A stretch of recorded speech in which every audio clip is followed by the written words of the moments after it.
Hello everyone, today is the 17th of February and I would like to talk to you about tomorrow's energy patterns. And I'm going to do this for two reasons. First of all, because I want to show you how really three totally dissociate aspects that are they don't belong into the same aspect family can still form a configuration. And also I would like to talk to you about Albion, the TNO Albion, which has been named maybe a couple of years ago only, maybe 2-3 years ago, before the pandemic. But okay, the pandemic has been going on for 2 years, so now it should be 5 years, closer to 5 years. Sorry, I keep losing track of time, but it's interesting because it's one of the first, actually the first TNO that was discovered in 1992. So it really took a long time to name it. And so let's take a look at what we are going to see in the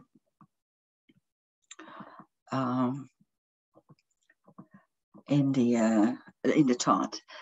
This is going to be a video for those, especially who know some astrology or know quite well some traditional astrology, but are not very happy with it, and they want to dig deeper. And this video is going to have a hope for you to see what special aspects and transcendental celestial objects can bring for to have a keener, better delineation. So here's the chart for the 18th, and I only selected certain celestial objects, not all, you don't see the whole chart.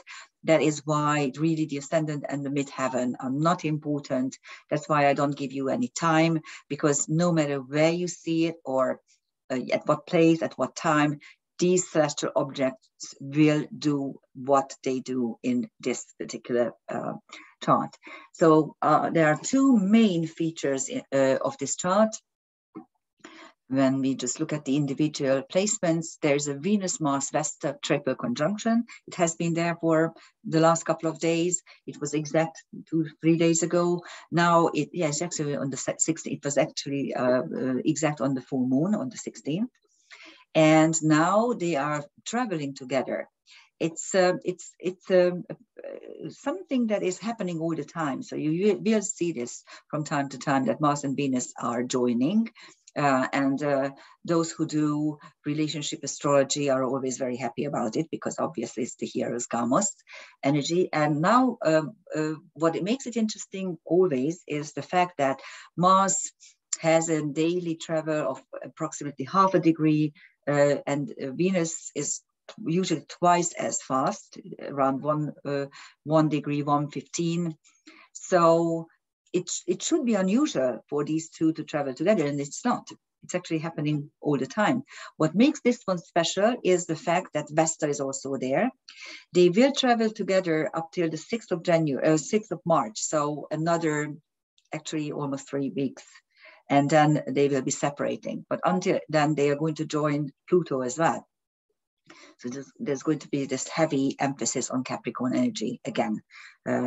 We saw this in 2020. And then the fact that they make a semi-sextile to the Saturn-Astrea conjunction is again interesting. Saturn is the lord of karma. Astrea is the asteroid of karma breaking and destiny changing.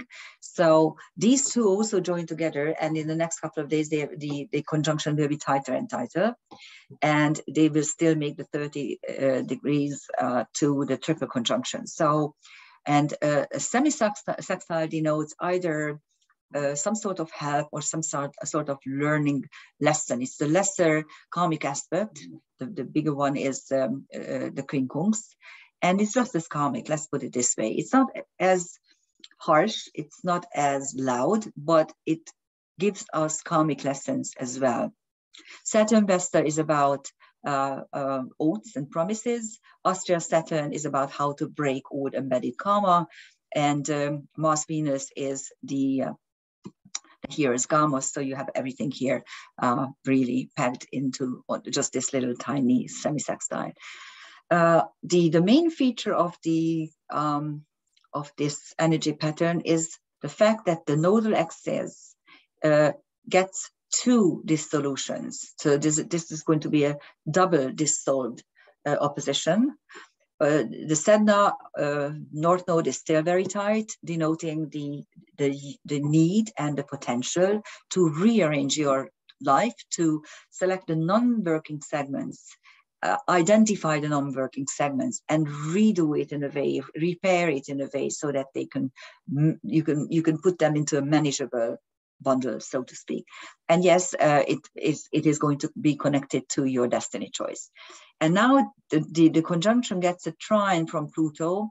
As I said many times, the Sedna-Pluto trine, which we were hoping for, is not going to be exact to the minute. The closer they get is like 2 minutes of an arc.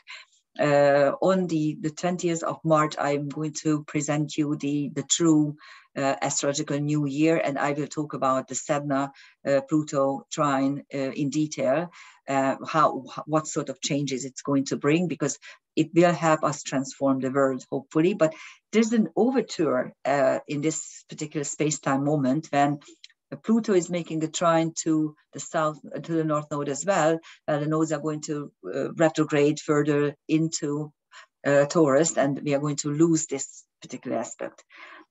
So now is the time to utilize it. But there's also another dissolution to the opposition, the Chiron sesquiquadrate semi-square to the nodal axis.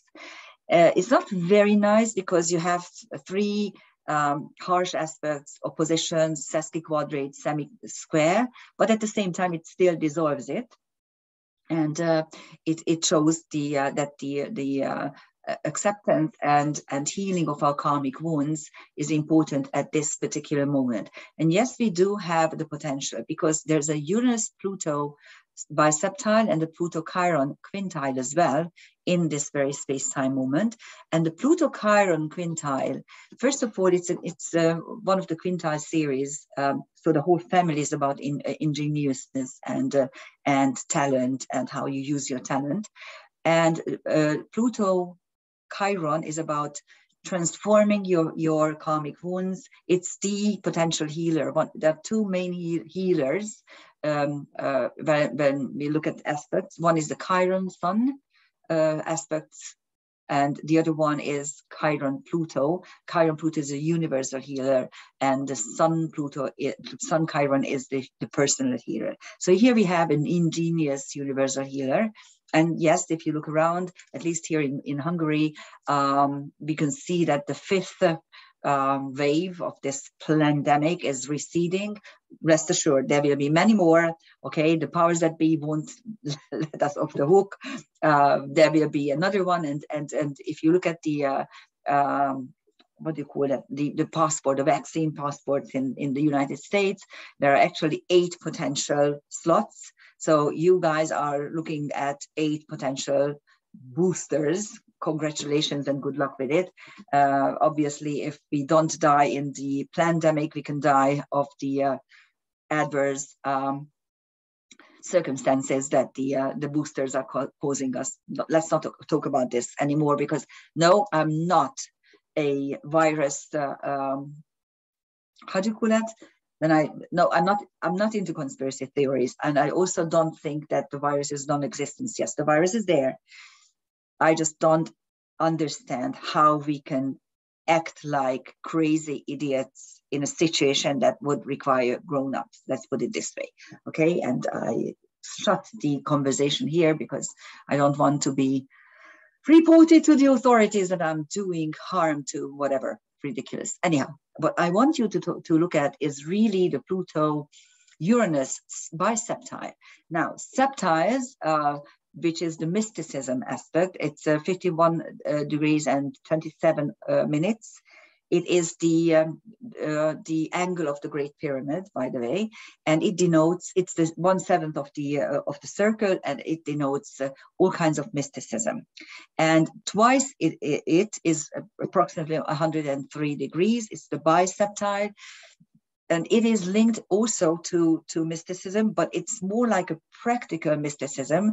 We link Pallas Athena to the aspect, at least in karmic astrology we do, and it describes abilities and capacities that are mystic, but also more practical. If you look back the history of these two planets, the generation who was born around 1966 has the conjunction. Between 1964 and 1967, on and off, they are in Virgo and conjunct each other. That's the generation I call the damned Atlantean generation. Those are the souls that actually did evade Atlantis and blew up the whole planet. And these now came back in whole bunches. And these are the ones now in their 50s and 50, I don't know, turning towards 55, something like that. And those are the ones who have power at the moment. Now, this generation had a go at changing the world between 2011 and 2016, when Pluto and Uranus were in a square. There was actually 7 exact square, but the whole period was the Uranus-Pluto era, let's put it this way.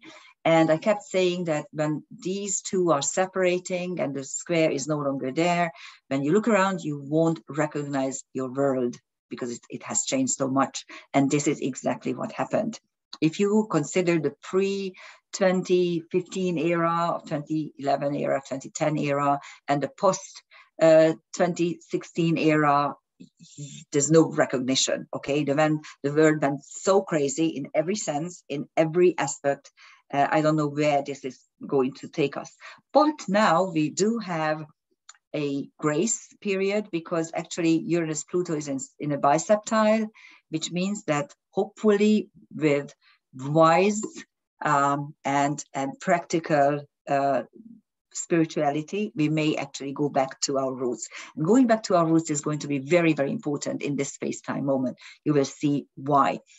This is the little configuration that I wanted to show you. We have a Chiron-Uranus sextile, a semi-sextile, sorry. We don't have an angel wing because the Chiron-Jupiter semi-sextile is not closing. The orb is too wide. We do have a Uranus-Jupiter sextile, which is a brilliant little aspect. It's one of the best aspects of this year, the very few aspects that we are going to have really. Uranus-Jupiter are about how you can make changes optimistically. Also, it is a potential changes that require luck. Okay, so it's a really good aspect. And the semi-sextile between Chiron and Uranus are joining Pluto in 2 ways, with the Uranus-Pluto bi-septile and with the Chiron-Pluto quintile. Now, these are 3 totally different aspects. You have a septile series, a quintile series, and a regular 30-degree aspect. But because of the irregularities and because of the orb that we can give them, they are actually closing. So you can actually have a configuration that is almost non-existent, and it joins Chiron, the healer, Uranus, the changer, and Pluto, the transformer. So I think this is a very decisive moment if you take a look at that. Now, here's the aspect pattern, the aspect table, and you can actually stop the video here and take a look. Here's the oh, I forgot to tell you the Uranus South Node quindecile. That's also important because the quindecile, the 165 degrees, are about obsession and ambition. And again, Uranus plays the center role, and it actually goes back to your karmic roots, and it's going to bring up some sort of knowledge or understanding or deep instinctual behavior pattern by which you can actually change your position. Okay, and here are the transcendental celestial objects. So very quickly, the South Node has Atropos and Epimetheus. Epimetheus is the one who knows after, Prometheus, his brother, and it denotes behavior patterns, human behavior patterns, when you are able to go back and learn from your mistakes. And Atropos is the third of the fates, who is cutting the thread of the of life. So it's on the South Node at the moment. The triple conjunction, out of the triple conjunction, Mars, Venus is on Arachne, one of the Hubris asteroids, and Vesta is on Lachesis, the second of the fates, the one in the middle, who is responsible for measuring your life thread. Pluto is still on Amicus and Icarus. Icarus is another Hubris asteroid, and Amicus is still the centaur who is using a candelabra in a very profound situation, a war situation. So it's the mixture of the profound with the sacred, and not dealing with these sacred aspects, but utilizing it in a profound situation. That's practically it. Astrea is on Hermes, and Saturn is still on Merlin and Sualocin. Okay, the color coding is the same as usual. Purple is asteroids, which is the personal level of karma. The blue is TNOs and all kinds of trans-Neptunians and centaurs. They are describing karmic wounds, and red is fixed stars, which are higher dimensional words where we can go to heal or receive new forms of knowledge and all kinds of ingenious traits by which life is going to be easier here on Earth. Also, they are healing birds. For instance, Algol is one of the main healing birds for really oppressed and difficult feminine lives.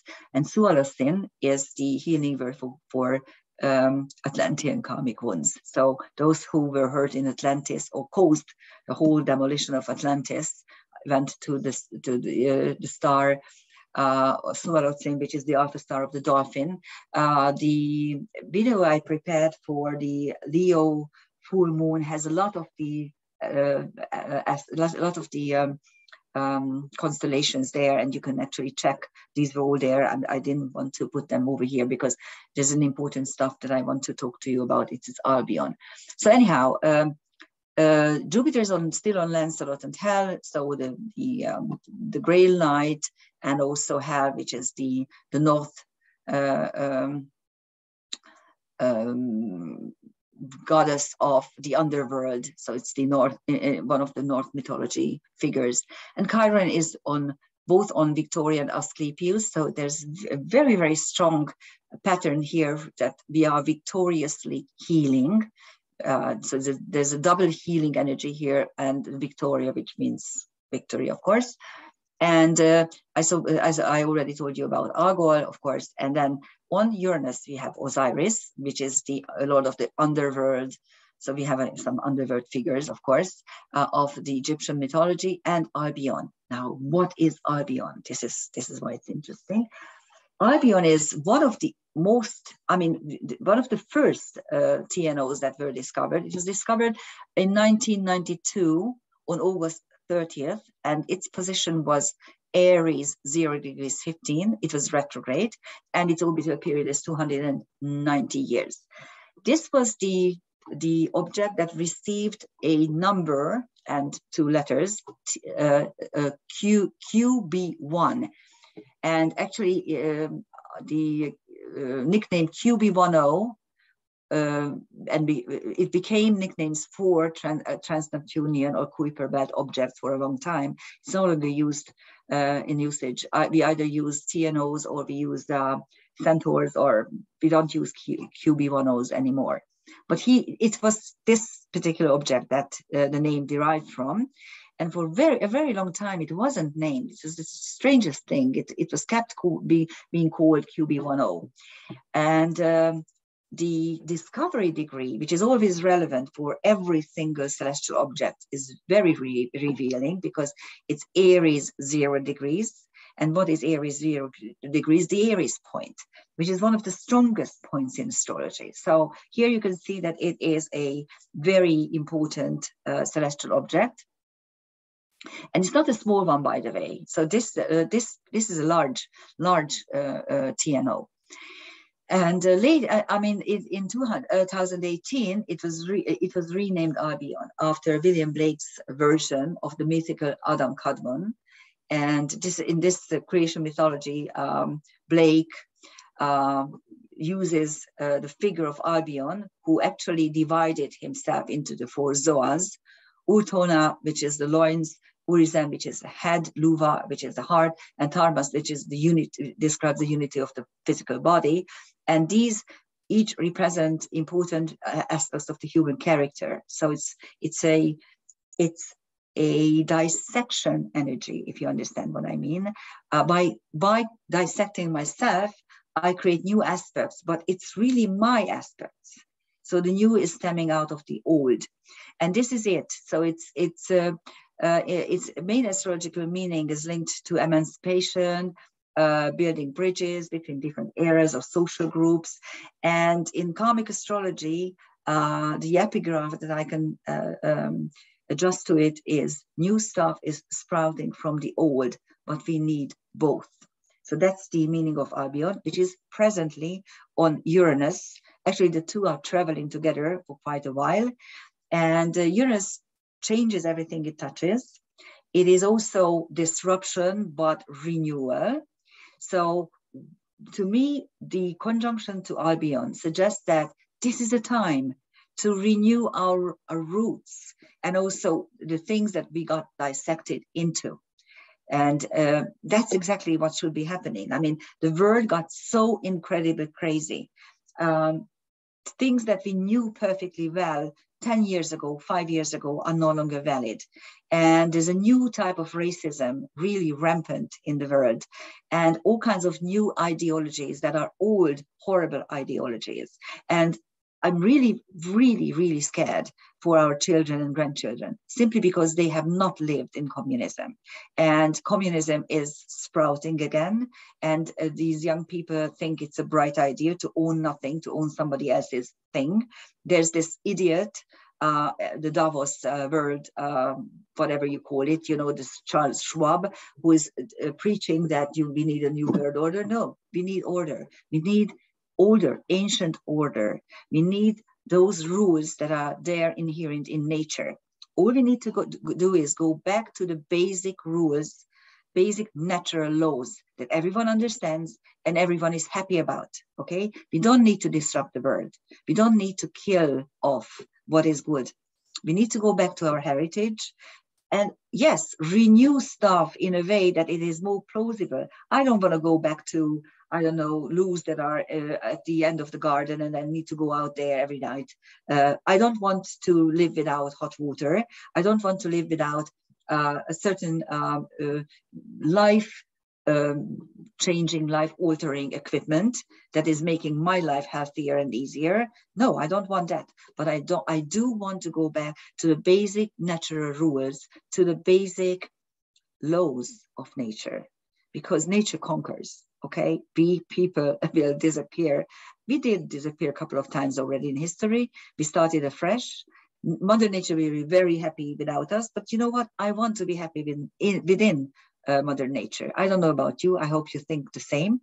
And if yes, this is a time to act. This is a time to think, and this is a time to go back to normalcy. It's about bloody time. Thank you for listening. Bye-bye.